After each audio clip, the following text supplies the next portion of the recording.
All the news right here. Don't go away. Hello everybody and welcome to Great Leveler Gaming. I'm the Great Leveler and today is an update video for the channel as a whole. It's going to be a little bit of a chatty one. I already know that, I've practiced it a dozen times, but it's important, I feel, to tell you not just what I'm changing on the channel, but why I'm making these changes. So we're going to be as brief as I can, but it's not going to be brief. So, at the beginning of 2021, I said that we're going to start moving the channel away from Let's Plays. I then proceeded to spend the rest of 2021 doing nothing but Let's Plays. There was a couple of reasons for that. First is I wanted to wait to get my hands on the PlayStation 5, which I now finally have. So that's going to increase the quality of the videos that you see. The second reason was that I wanted to finish the backlog of games that I'd already started on the channel. Plus there was a couple of other ones that I really wanted to start. And we've pretty much done that now. We've got God of War that we need to conclude and Death Stranding. And once we've done them, we've caught up on the backlog pretty much. So does that mean then that once we finish these two Let's Plays, that's it? No more Let's Plays on the channel? No, there's still going to be Let's Plays. I really enjoy doing Let's Plays. I love watching my reactions back, trying to guess the plot, being surprised with the story, and getting to like relive it when I rewatch it. Like very often we'll watch certain bits of my videos back just because I love seeing my reactions back. I know it sounds vain, but it's fun. I assume it's fun for you guys that watch them as well. So I'm not going to stop, but what it means is that I'm going to be more selective. So how are we going to choose what we're going to bring to the channel? Right. So the way I see it is, one of the things I love, or two of the things I love outside of gaming, is film and television. I love good stories, great characters, and good cinematography. And that's what I want to bring to the channel.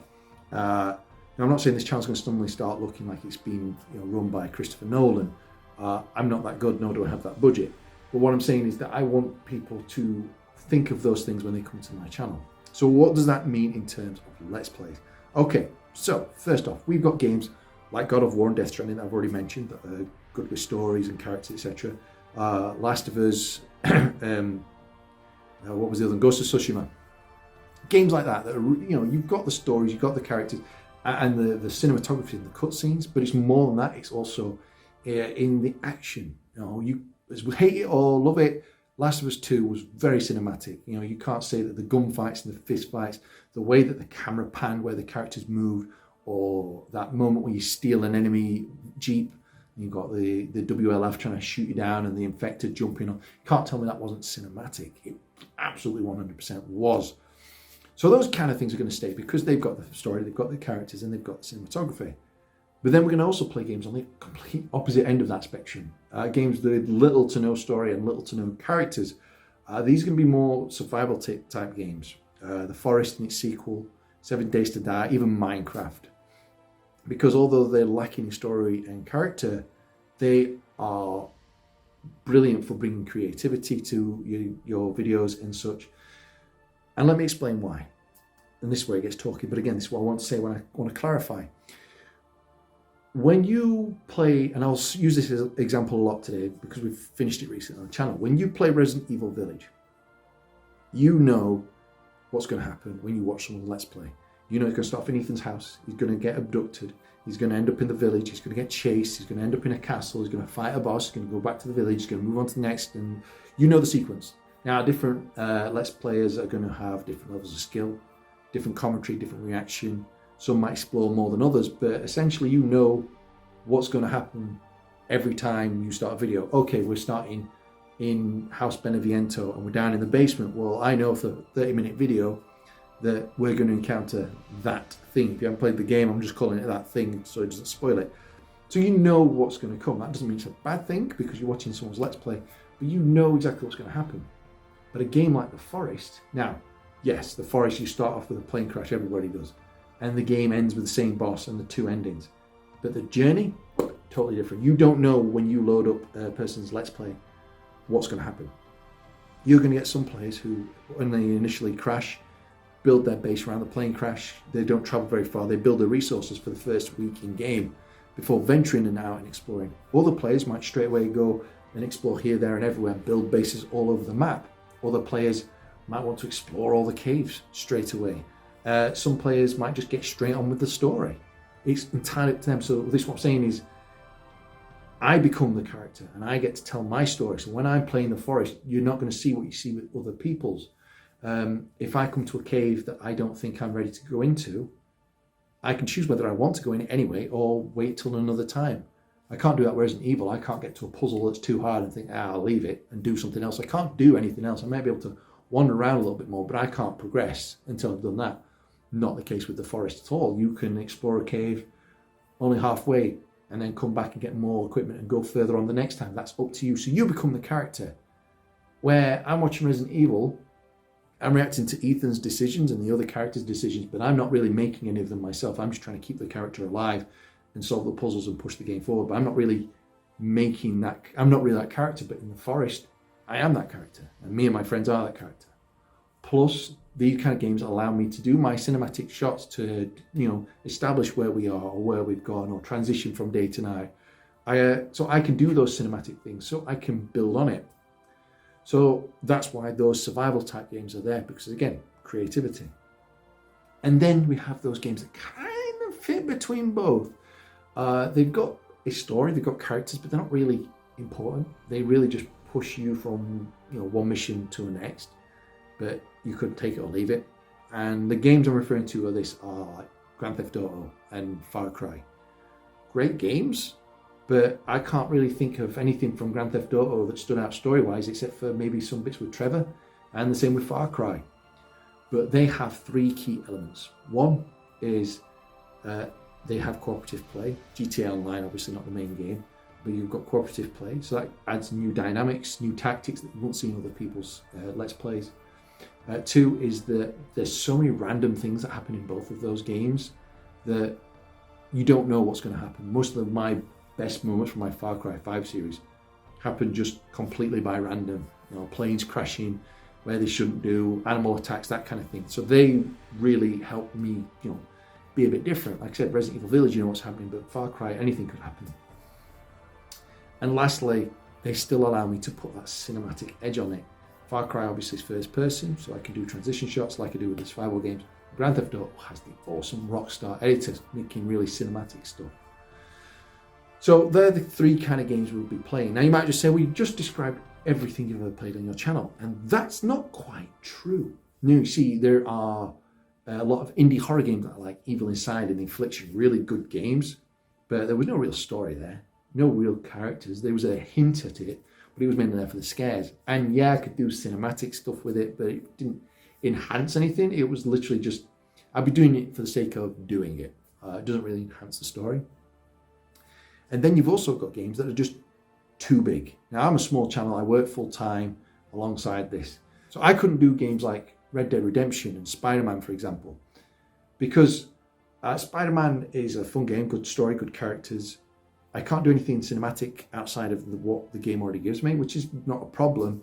But the navigation, the combat is so fun to play, but very repetitive to watch. I can't add anything new to Spider-Man. It's just the same tactics over and over again, just with more enemies. It doesn't, for me personally, I wouldn't be able to watch somebody else play it because it's just not engaging enough. Again, a lot of fun to play, just not so much to watch. And a lot of the missions in Spider-Man just end up leading to, here's mini missions that you can now do in the rest of the world. And it's like, did I really need to know that? Did I need to include that in my video? And Red Dead Redemption 2 is just too massive. If I was to do 45 minutes episodes for every episode, and cut out all the bit traveling between missions and just have the missions, I'd probably do 40, maybe 50 episodes to cover everything, because it's just too massive, too big. I could cut out some of the side missions and some dialogue, but you don't even know if you're going to miss something important later down the line. This is going to be spoilers for Red Dead if you haven't played the second one yet. But there's a mission fairly early on where you have to go collect money because one of your gang's like a loan shark. And you just go to one place, threaten and rough people up, collect the money, or threaten to come back later. And one of these is a little farmer who's a bit sickly, so he can't work, so he can't get the money, and you threaten to come back, and you do come back. And he's actually sick with TB, which I didn't pick up on my first playthrough.